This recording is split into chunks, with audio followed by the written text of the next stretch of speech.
Hello students, मैं अमित सिंह करता हूं आपका स्वागत आपके अपने learning platform that is Amit classes for economics में। और आज जो टॉपिक हम डिस्कस करने वाले हैं वो है आपका reforms in Indian agriculture and achievements of agrarian reforms in India. मतलब इससे जो पहला जो वीडियो था वहाँ भी हमने रिफॉर्म्स के बारे में बात की थी। तो एक्चुअली रिफॉर्म्स को हमने 3 कैटेगरी में डिवाइड किया हुआ है। जो सबसे पहला जो आता है वो आता है टेक्निकल रिफॉर्म, दूसरा जो आता है वो इंस्टीट्यूशनल रिफॉर्म, और तीसरा जो है वो जनरल रिफॉर्म।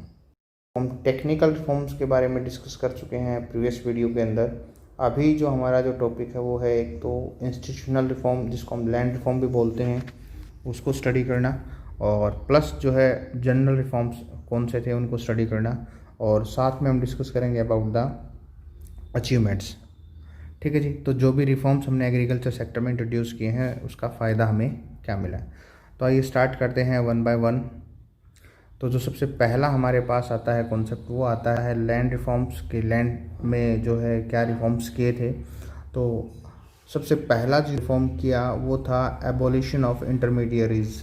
जो भी ज़मींदार वगैरह जो ब्रिटिशर्स ने जो एक्सप्लोटेशन के लिए जो है डेवलप किया हुआ था, या ब्रिटिश रूल को जो है इंडिया में मजबूत करने के लिए जो सिस्टम उन्होंने बनाया था, और वही एक्चुअली रिस्पॉन्सिबल थे फार्मर्स या टिलर्स के एक्सप्लोटेशन के लिए। तो सबसे पहला काम जो किया गया ये किया गया कि इस तरह के जो इंटरमीडियरीज हैं, जो एक किस्म से बिचौलियों का काम करते हैं, या जो ज़मींदार हैं, उनको क्या कर दिया गया, कम्प्लीटली डिस्ट्रॉय कर दिया गया, ख़त्म कर दिया गया, अबॉलिश कर दिया गया। मतलब यही था कि अब जो है स्टेट के बीच में और एक किस्म से फार्मर्स के बीच में कोई मिडल मैन ना हो। रेंट अगर होता है तो वो डायरेक्ट जो है स्टेट को जमा हो जाए। और धीरे धीरे जो है कोशिश भी किया कि एग्रीकल्चर सेक्टर को क्या कर दिया गया, टैक्स फ्री या रेंट फ्री जो है वो भी कर दिया गया। कुछ जो है जो बड़े जो किसान हैं उनके ऊपर भले ही टैक्स हो, लेकिन जो स्मॉल फार्मर्स हैं उनके ऊपर जो है एग्रीकल्चर सेक्टर से या रिवेन्यू से रिलेटेड कोई रेंट वगैरह जो है गवर्नमेंट नहीं लेती है। तो इस जमींदारी सिस्टम को ख़त्म करने का जो सबसे पहला जो हम कहेंगे एक फ़ायदा था वो ये था कि जो ओनरशिप राइट्स हैं वो किसको मिल गए, फार्मर्स को मिल गए, कल्टीवेटर्स को मिल गए। तो अब यहाँ पे हम ये एज्यूम कर सकते थे कि जो फार्मर्स हैं वो लैंड को अपना मानेंगे, और उसकी जो है डेवलपमेंट के लिए या उसकी जो फर्टिलिटी इंक्रीज़ करने के लिए वो हर पॉसिबल एफर्ट करेंगे। और रेंट को जो है कम कर दिया है तो सीधी सी बात है उनके पास सरप्लस भी अवेलेबल होगा, और ये शायद सिचुएशन क्या करें इंडिया में जो है प्रोडक्टिविटी को बढ़ा दें। तो ये एक जो है एफर्ट किया गया था, और वो किया ज़मींदारी सिस्टम को ख़त्म करके। दूसरा जो पॉइंट है जिसको हम डिस्कस कर सकते हैं वो है रेगुलेशन ऑफ रेंट। और रेंट को बता दिया कि मान लेते हैं कुछ हैं लोग आज भी जो अपने लैंड को कॉन्ट्रैक्ट पे देते हैं फार्मर्स को, तो वहाँ पे बता दिया कि जो रेंट है वो 1/3 जो क्रॉप प्रोडक्शन है या उसकी जो वैल्यू है उससे ज़्यादा नहीं हो सकता किसी भी कीमत पे।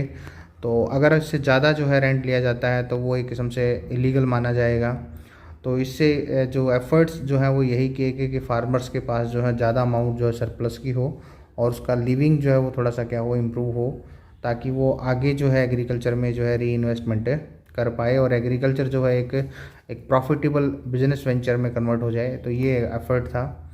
इसके अलावा जो है एक प्रॉब्लम थी हमारी एग्रीकल्चर की, वो था स्मॉल एंड स्कैटर्ड होल्डिंग्स के। ज़मीन का जो साइज़ था वो छोटा था और वो बिखरा हुआ था। तो यहाँ पे क्या होता था, जो फार्मर्स हैं वो ज़्यादातर ज़मीन को जो है वो क्या करते थे, फैलोइंग एक प्रैक्टिस होती थी, ज़मीन को खाली छोड़ देना, क्योंकि वो उसको ऑपरेट नहीं कर सकते थे, बड़ा कॉस्टली होता था, टाइम कंज्यूमिंग होता था।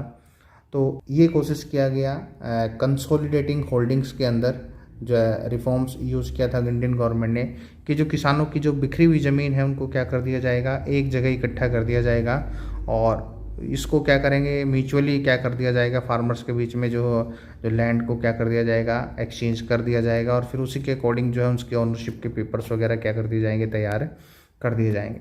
तो अगर हम 2004 तक की बात करें तो लगभग 1633 लाख हेक्टेयर जो है वो लैंड को क्या किया गया है, कंसोलिडेट किया गया है, मतलब इकट्ठा किया गया, ताकि किसानों के लिए उसमें एग्रीकल्चर करना जो है वो प्रॉफिटेबल हो सके, ज़मीन का साइज़ बढ़ सके, और जो ज़मीन का एक एक जो है इंच हम कह सकते हैं उसको क्या किया जा सके, प्रोडक्शन के लिए यूज़ किया जा सके।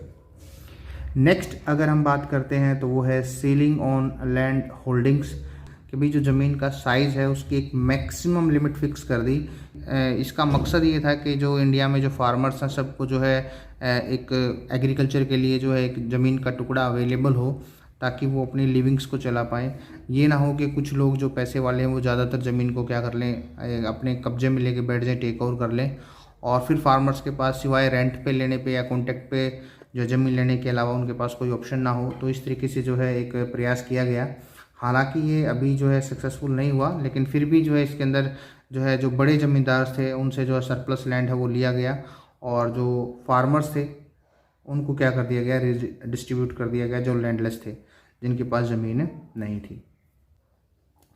नेक्स्ट की बात करते हैं तो एक और जो है इम्पोर्टेंट पॉइंट है जिसको डिस्कस किया जा सकता है, वो है आपका कोऑपरेटिव फार्मिंग।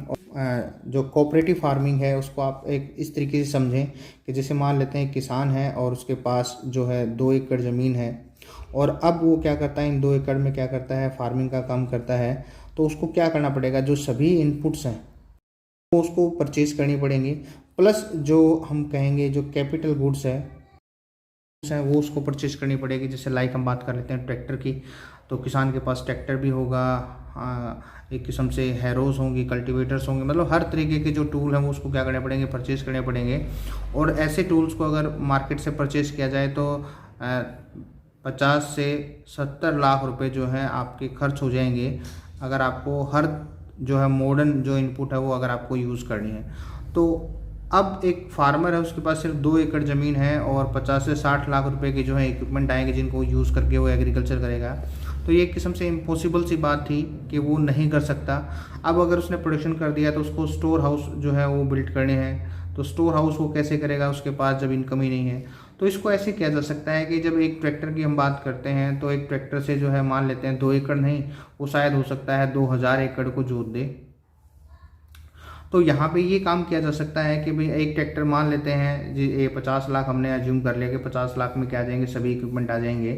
तो और ये 50 लाख के जो इक्विपमेंट है ये 2000 एकड़ को क्या कर सकते हैं, जोत सकते हैं। तो 2000 एकड़ के जो मालिक हैं, अज्यूम करते हैं, मान लेते हैं एक व्यक्ति के पास 5 एकड़ है ऑन एन एवरेज। तो अगर हम इसको डिवाइड करें तो 400 जो है फार्मर्स या फार्मिंग फैमिलीज हैं जिनकी ज़रूरत पूरी हो सकती है सिर्फ 50 लाख के इन्वेस्टमेंट से। तो एक व्यक्ति 50 लाख लगाने के बजाय 400 जो लोग हैं वो 50 लाख को क्या कर लें, डिवाइड कर लें। तो अगर हम इस तरीके से करते हैं तो जो हमारा आंसर आएगा वो क्या आ जाएगा, 12,500, मतलब 12,500। मतलब अगर 2000 एकड़ को हमें जोतना है, 50 लाख की हमें इन्वेस्टमेंट चाहिए, और अगर हम ये मान लें कि 50 लाख रुपए की जो है एक स्टोरेज कैपेसिटी और बिल्ड करनी है, 1 करोड़ हो गया, तो कुल मिला के पर जो फैमिली है फार्मिंग फैमिली, इसको अगर हम डबल कर दें तो लगभग 25,000 रुपये में वो क्या कर सकता है, हर वो मॉडर्न टेक्निक जो है फार्मर यूज़ कर सकता है, जो अगर वो अकेला रह के करेगा तो शायद 50 लाख से 1 करोड़ जो है उसको रुपए खर्च करने पड़े, जो उसके पास कभी नहीं हो सकते। तो इस तरीके का जो है एक पैटर्न डेवलप किया गया कि लोग मिल के काम करें, कोऑपरेटिव सिस्टम में काम करें, और जब भी वो ऐसा कोऑपरेटिव सिस्टम में काम करेंगे तो क्या होगा, उनकी जो फैमिली है कॉस्ट एग्रीकल्चर की वो मिनिमम हो जाएगी, और वो हर मॉडर्न जो इनपुट है, हर जो एक्सलेंट जो इनपुट्स हैं जो प्रोडक्टिविटी को जो है क्या कर सकते हैं, मैक्सिमाइज कर सकते हैं, उसको यूज़ करेंगे। लेकिन ज़्यादातर फार्मर्स इन आइडियाज़ को नहीं समझ पाए, और उसकी वजह से आज भी जो हमारी एग्रीकल्चर क्या है वो थोड़ा सा पिछड़ी हुई है। तो ये एक कमाल का आइडिया है जो गवर्नमेंट जो है यूज़ करने वाली थी, किया भी है, प्रयास भी चल रहे हैं कि लोग इसको क्या करें, वो एक्सेप्ट करें। तो ये वो रिफॉर्म्स हैं जो लैंड की ओनरशिप से रिलेटेड है। मतलब लैंड रिफॉर्म का मतलब ऐसे रिफॉर्म जो लैंड की ओनरशिप है उसको क्या करें, वो डिफ़ाइन करें, उसको चेंज करें, और एक किस्म से जो फार्मर जो टिलर है और जो लैंड ओनर है उसके बीच में जो रिलेशंस जो हैं वो क्या हों, वो स्मूथ हों, ईजी हों, जिससे एक्सप्लोटेशन की संभावना ना हो। तो इन चीज़ों को ठीक करने के लिए जो भी गवर्नमेंट ने रिफॉर्म्स एक्सेप्ट किए उनको हमने क्या नाम दिया है, लैंड रिफॉर्म्स। तो ये कुछ 4-5 पॉइंट बता दिए। कंसोलिडेटिंग कर दिया, होल्डिंग्स को, रेंट को रेगुलेट कर दिया, लैंड होल्डिंग्स की जो है सेलिंग्स फिक्स कर दी, और जो इंटरमीडिएरीज थे, जो ज़मींदार थे, उनको एबोलिश कर दिया, और साथ में जो आइडिया लेके आए हैं कोऑपरेटिव फार्मिंग का। तो फार्मर्स अगर इनको यूज़ करते हैं तो नेचुरली वो क्या करेंगे, गेन में जो है जा सकते हैं, वो इसका बेनिफिट उठा सकते हैं। नेक्स्ट अगर हम बात करते हैं तो वो आ जाता है हमारे लिए एक किस्म से जनरल रिफॉर्म्स। जनरल्स के अंदर हम बात करेंगे कि भाई ये स्पेसिफिक नहीं है, एक किस्म से हर तरीके की जो फैसिलिटीज़ जो एग्रीकल्चर के साथ एसोसिएट होगी उन सब के बारे में हमने डिस्कस किया है। तो यहाँ पे हम बात करते हैं इरिगेशन फैसिलिटीज़ की। तो गवर्नमेंट ने जो है इरिगेशन के ऊपर काफ़ी इन्वेस्ट किया है, डैम्स वगैरह कंस्ट्रक्ट किया है, कैनाल सिस्टम जो चैनल है उसको डेवलप किया। अभी जो एक कॉन्सेप्ट और नया आया जिसमें हम जो है हिंदुस्तान की सभी नदियों को जोड़ के जो है हम चाह रहे हैं कि उसके पानी को जो है हर एरिया तक पहुंचा दिया जाए।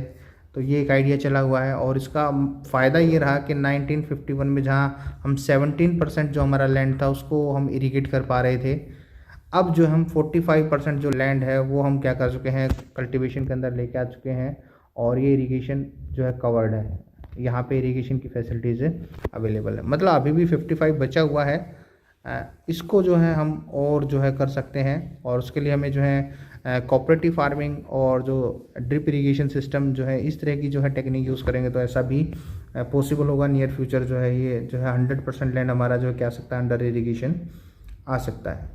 नेक्स्ट है प्रोविज़न ऑफ क्रेडिट। सबसे बड़ी प्रॉब्लम थी फार्मर्स के पास क्रेडिट की जो है समस्या बनी रहती थी और इसके लिए जो है गवर्नमेंट ने क्या किया है, जो कोऑपरेटिव क्रेडिट सोसाइटीज़ की हम बात कर लेते हैं उनको जो है स्टार्ट किया ताकि जो फार्मर्स हैं वो क्या करें, अपनी स्मॉल सेविंग्स को क्या कर सकें, एक जगह पूल कर सकें, इकट्ठा कर सकें।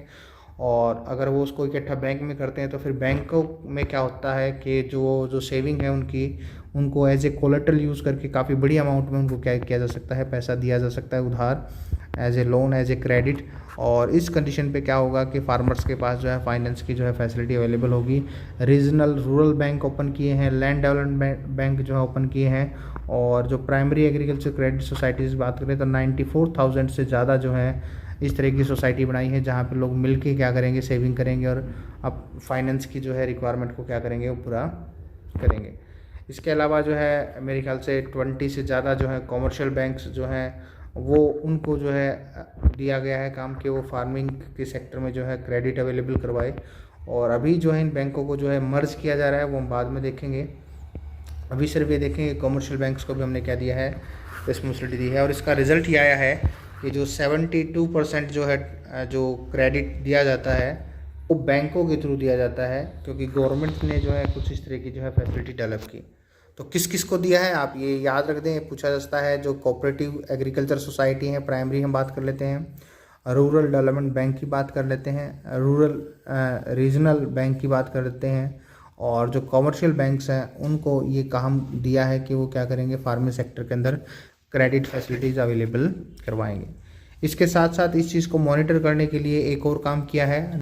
1982 में नाबार्ड जो है national bank for agriculture and rural development उसको एस्टेब्लिश किया और इसका मकसद यही था कि जो जैसे आरबीआई पूरी इकोनॉमी के अंदर मनी सप्लाई को जो है रेगुलेट कंट्रोल करता है, तो नाबार्ड जो है वो क्या करेगा, जो रूरल एरिया है वहाँ पे जो फैसिलिटीज़ डेवलप होनी है उसके लिए जो फंड वगैरह जो है चैनलाइज करने हैं उनको वो क्या करेगा, रेगुलेट कंट्रोल करेगा और ये इंश्योर करेगा कि जिनको ज़रूरत है पैसा उनके पास पहुँचे। और अगर हम बात करें इन 2017-18 में तो फ्लो ऑफ इंस्टीट्यूशनल का मतलब थ्रू बैंकिंग सिस्टम, इनफॉर्मल नहीं फॉर्मल की बात कर रहे हैं, credit to farmers was estimated to be ₹1179 crore rupees. तो ये जो पैसा जो है किसानों को जो है लोन के रूप में दिया गया। इसके अलावा जो है एक और जो है दिक्कत थी हमारी जो है एग्रीकल्चर में कि किसान जो हैं वो अपनी मार्केट में अपने जो प्रोड्यूस हैं प्रोडक्ट हैं उनको ठीक ढंग से नहीं बेच पाते थे, प्राइस वगैरह ठीक नहीं ले पाते थे जिससे उनका रिवेन्यू कम रहता था, या फिर वो किसी जो है ट्रेडर्स के साथ जो है मिडल मैन के साथ एक किस्म से कॉन्टैक्ट में होते थे कि चाहे कुछ भी हो वो अपने प्रोडक्ट उन्हीं को बेचेंगे क्योंकि उन्होंने उनसे एडवांस ले रखा है, लोन ले रखा है। तो एक सिस्टम डेवलप किया गया है कि रेगुलेटेड मार्केट्स बनाई गई हैं जहाँ पे फार्मर्स के एक्सप्लॉइटेशन को कम से कम किया गया है, क्योंकि कुछ ऐसे भी पैरामीटर्स होते थे कि मार्केट में किसान लेके गए अपने प्रोडक्ट को और वहाँ पे जो है गलत मेजरमेंट टेक्निक यूज़ करके जो है उसका वेट कम करके दिखा दिया या उसके जो है रेट नहीं लगने दिए या उसको जो है बाहर छोड़ दिया कि भाई हम लेंगे और कुछ दिनों के अंदर जब मौसम बदलता है तो किसान मजबूर हो जाता है कि वो कम से कम प्राइस में क्या करे अपनी चीज़ों को बेचे। एक सबसे बड़ी दिक्कत ये आती है कि एग्रीकल्चर प्रोडक्ट की सप्लाई एक साथ होती है और ये हमें पता है कि जब भी किसी चीज़ की सप्लाई ज़्यादा हो, डिमांड कम हो, तो प्राइसेस कम आ जाती हैं।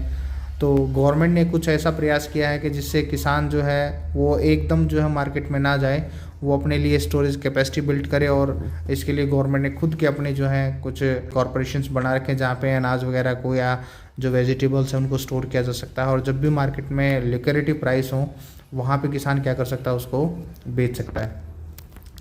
ठीक है जी। तो रेगुलेटेड मार्केट का मकसद यही था, जो किसान जो है वो क्या करें, एक अच्छी प्राइस जो है, रेम्यूनरेटिव प्राइस जो अपने प्रोडक्ट के लिए जो है ले पाए, मिडल मैन जो है उनका एक्सप्लॉइटेशन ना कर पाए, ये इसका मकसद था। इसमें जो है क्या किया गया है, कमेटीज़ बनाई गई हैं जो रेगुलेटेड मार्केट होती हैं। उस कमेटी में क्या होता है, गवर्नमेंट के कुछ एम्प्लॉयज़ होते हैं, फार्मर्स होते हैं, और कुछ जो है ट्रेडर्स जो है इसके अंदर क्या होते हैं, शामिल होते हैं, जो इस बात को इंश्योर करते हैं कि भाई जो वेट्स वगैरह हैं वो ठीक हो, मेजरमेंट की टेक्निक है वो ठीक हो, वैल्यू जो है फार्मर्स के प्रोडक्ट्स की वो गलत ना डिसाइड की जाए। कोऑपरेटिव मार्केटिंग जो सोसाइटीज़ हैं उनको डेवलप किया गया है कि भाई आप मिल के अगर चीज़ें बेचेंगे तो शायद आपकी बार्गेनिंग पावर जो है ज़्यादा होगी, जिससे आप ज़्यादा प्राइस ले पाएंगे। ग्रेडिंग के बारे में उनको समझाया गया कि भाई आप सिंपली जो है अपने प्रोडक्ट को मार्केट में ना ले जाएं लोड करके, आप उसकी जो है क्वालिटी के हिसाब से ग्रेडिंग करके बेचेंगे तो आप अच्छे प्रोडक्ट के ज़्यादा प्राइस ले सकते हैं। ठीक है जी। कुछ इस तरीके से जो है सिस्टम डेवलप किया ताकि फार्मर्स जो है वो क्या करें, मार्केट में ज़्यादा से ज़्यादा रिवेन्यू क्या कर पाएँ, जनरेट कर पाएँ। तो ये एक हुआ। नेक्स्ट जो है वो है प्राइस सपोर्ट पॉलिसी। तो गवर्नमेंट ने क्या किया है, ज़्यादातर जो प्रोड्यूस है, जो आउटपुट है या जो क्रॉप प्रोडक्ट्स हैं, उनकी एक मिनिमम सपोर्ट प्राइस जो है वो डिस्क्राइब की हुई है। और वो मिनिमम सपोर्ट प्राइस क्या डिस्क्राइब की हुई है कि अगर फार्मर्स मार्केट में लेके आ गए हैं प्रोडक्ट, तो कम से कम जो गवर्नमेंट ने प्राइस अनाउंस किया, जैसे वेट के लिए हमने बता दिया 1950 के आसपास जो प्राइस जो है डिसाइड कर दिया। तो कॉटन है, राइस है, तो इन सब चीज़ों की क्या की जाती है, एक प्राइस जो है बताई जाती है कि भाई इस प्राइस से कम जो है फार्मर्स अपने प्रोडक्ट को सेल नहीं करेंगे। तो अगर उनको करना पड़ता है तो गवर्नमेंट क्या करेगी, कमिटेड है वो उनसे क्या कर लेगी, परचेज कर लेगी। मार्केट प्राइस इससे कम नहीं आएगा। और ये जो प्राइस डिसाइड किया जाता है कुछ इस तरीके से डिसाइड किया जाता है कि जो फार्मर्स की कॉस्ट आई है पर यूनिट पर केजी, उससे कुछ एक मार्जिन प्रॉफिट ऐड करके ये प्राइस क्या की जाती हैं, डिसाइड की जाती हैं। तो ये जो है सभी जो है रिफॉर्म्स थे, जिसमें हमने इंस्टीट्यूशनल या लैंड रिफॉर्म्स की बात की, प्लस जनरल रिफॉर्म की बात की। एक बार रिवाइज करें तो जहाँ पे लैंड रिफॉर्म्स का जो मकसद होता है वो ये होता है कि जो टेनेंट और ओनर है उसके बीच में जो रिलेशनशिप है उसमें इम्प्रूवमेंट आए, एक्सप्लॉइटेशन कम से कम हो। जो टीलर है अगर वो ओनर बन जाता है लैंड का तो और ज़्यादा अच्छा है। तो इस तरीके के एफर्ट किए गए। तो ज़मींदारी सिस्टम हटा दिया, कोऑपरेटिव सोसाइटी जो है डेवलप की, रेंट को जो है रेगुलेट कर दिया, और जो लैंड होल्डिंग की सीलिंग्स है उनको फिक्स किया। जनरल रिफॉर्म्स हमने बात की, जो इसके अलावा हैं, जो लैंड और टेक्निकल में नहीं आते, तो इरीगेशन की फैसिलिटीज़ डेवलप की हैं। 45% के आसपास एरिया हमारा क्या होता है आजकल, इरीगेटेड हो जाता है, जिसको हम और बढ़ा रहे हैं। उसके अलावा जो है रेगुलेटेड मार्केट जो है डेवलप की गए हैं ताकि किसान अपने प्रोडक्ट के में अच्छे प्राइस जो है ले पाएँ, उसकी बार्गेनिंग पावर ज़्यादा हो जाए। तो उसके लिए जो है कमेटीज़ वगैरह जो है डेवलप की हैं। नेक्स्ट जो है एक और पॉइंट हमने डिस्कस किया था वो था फाइनेंसिंग की प्रॉब्लम, कि लोग जो फार्मर्स हैं वो क्या कर पाएँ, उनको जो क्रेडिट की रिक्वायरमेंट है वो उनको ठीक टाइम पे मिल पाए, ताकि वो अपनी जो बेसिक जो ज़रूरतें हैं, वो इनपुट्स परचेज करने से रिलेटेड या कुछ परमानेंट इम्प्रूवमेंट लेके आने के लिए लैंड के अंदर, वो उसको पूरा कर पाएँ। तो इस तरीके से जो है ये हमारे जो पॉइंट्स जो हैं क्लियर होते हैं। तो आप यहाँ पे श्योर हो जाएं कि आपका जो एग्रीकल्चर रिफॉर्म्स है, चाहे वो टेक्निकल हो, चाहे वो लैंड रिफॉर्म हो, चाहे वो जनरल रिफॉर्म हो, यहाँ से आपका एक क्वेश्चन जो है बनेगा, 100% श्योर है। और दूसरा जो क्वेश्चन जो बन सकता है वो बन सकता है आपका अचीवमेंट्स या फेलियर से, या एक क्रिटिकल इवैल्यूएशन के रूप में पूछ लिया जाएगा कि जो एग्रीकल्चर रिफॉर्म्स इंडिया ने अडॉप्ट किए उसका आप क्रिटिकली इवेल्युएट करें कि क्या फ़ायदा रहा, क्या नुकसान रहा। तो उसको एक बार और देख लेते हैं क्या कॉन्सेप्ट है ये। तो जो सबसे पहला जो हम बात करते हैं, अचीवमेंट्स की बात करते हैं, तो अचीवमेंट्स जो है वो ग्रीन रेवोल्यूशन के अंदर जो है एक्सप्लेन किए जा सकते हैं। जब भी हमारी प्रोडक्टिविटी बढ़ी, एग्रीकल्चर को फ़ायदा मिला इन रिफॉर्म्स का, तो उसको हमने नाम दिया ग्रीन रेवोल्यूशन। तो कई बार जो है क्वेश्चन ऐसे भी आ जाता है कि ग्रीन रेवोल्यूशन के ऊपर एक आप ब्रीफ नोट लिखें। तो ग्रीन रेवोल्यूशन का मतलब क्या है वो आप थोड़ा सा समझ लें कि भाई रेवोल्यूशन का मतलब है स्पर्ट, स्पर्ट का मतलब इंक्रीज, और ग्रीन का मतलब है क्रॉप्स। तो क्रॉप्स के जो आउटपुट है उसमें क्या आया है, स्पर्ट आया है, इंक्रीज आया है एकदम बहुत ज़्यादा, उसी को हमने क्या नाम दिया है, ग्रीन रिवोल्यूशन। ठीक है जी। तो ग्रीन रिवोल्यूशन का मतलब increase in the production of crops, ठीक है जी, या फार्मिंग प्रोडक्ट्स। और इसको जो इंडिया में जो लागू किया गया वो 2 फेजेस में लागू किया गया था। एक मिड 60 टू मिड 70 की बात करते हैं, ठीक है जी। और दूसरा जो है फेज़ आया था वो मिड 70 से मिड 80 के बीच में आया था। दोनों में डिफरेंस क्या था वो थोड़ा सा देख लें। जहाँ पे पहले फेज़ की हम बात करते हैं तो कुछ ही एरिया को इसमें शामिल किया था, पूरे इंडिया को शामिल नहीं किया। और एरिया की अगर हम बात करें तो पंजाब, आंध्र प्रदेश, तमिलनाडु, इन 3 स्टेट्स को क्या किया था, फोकस किया था। तो हरियाणा जो उस टाइम पे जो है पंजाब का ही पार्ट था, तो सीधी सी बात है हरियाणा भी इसके अंदर इंक्लूड है अगर हम प्रेजेंट की बात करें। दूसरा जो है क्रॉप्स की अगर हम बात करें तो शायद ये वीट राइस पे ही जो है फोकस था, ठीक है जी। 2 ही क्रॉप्स इसके अंदर सेलेक्ट की थी। यहाँ पे हम सक्सेस रही हमारी कि प्रोडक्टिविटी बड़ी इम्प्रूवमेंट आया, तो इससे जो है मोटिवेट होकर हमने दूसरा जो है फेज़ जो है यूज़ किया। और दूसरे फेज़ की अगर हम बात करें तो पूरे इंडिया के अंदर इसको क्या किया था, पूरे कंट्री के अंदर इसको लागू कर दिया था। और लगभग जो है क्रॉप्स की बात करें तो ज़्यादातर क्रॉप्स को इसके अंदर क्या किया था, शामिल किया था, ठीक है जी। लेकिन ये जो फेज है वो थोड़ा सा कामयाब नहीं रहा, यहाँ पे परेशानियाँ आई हैं, क्योंकि अभी भी हम देखते हैं कि एक किस्म से प्रोडक्टिविटी के अंदर जो है स्टेट वाइज बहुत ज़्यादा बड़े डिफरेंसेस हैं। कहीं पे प्रोडक्टिविटी ज़्यादा है, कहीं पे कम है, ठीक है जी। तो लेकिन फिर भी ओवरऑल अगर हम चेक करें तो सबसे पहला तो फ़ायदा यही मिला कि जो हमारी क्रॉप प्रोडक्टिविटी है वो बढ़ गई। जहाँ पे हम कभी 6.5 क्विंटल पर हेक्टेयर आउटपुट ले पाते थे 1950 में, वो अब हमारा जो है 30 क्विंटल के आसपास हो गया। यहाँ पे डाटा अलग दिया है, आप वो बस एक ही डाटा याद करें जो स्टार्टिंग में हमने बताया था कि हम 30 क्विंटल जो है वो वीट या राइस की बात करें तो पर हेक्टेयर क्या कर लेते हैं, प्रोड्यूस कर लेते हैं। तो ये जो है हमें क्या मिला है, बेनिफिट मिला है। नेक्स्ट अगर हम बात करें तो एरिया जो है वो बढ़ गया है अंडर कल्टीवेशन, ठीक है, क्योंकि HYV सीड्स यूज़ किए गए, इरिगेशन फैसिलिटी डेवलप की गई। तो सीधी सी बात है जो क्रॉपिंग जो एरिया था वो लगभग क्या हो गया, डबल हो गया। और इसमें जो फैलोइंग प्रैक्टिस थी जिसमें हम ज़मीन को कुछ समय के लिए खाली छोड़ते थे वो बंद हो गया। तो साल में जो है एक की बजाय फार्मर्स जो हैं वो 2 या 3 फसलें भी जो हैं वो क्या कर पाते हैं, आज के टाइम पे ले पाते हैं।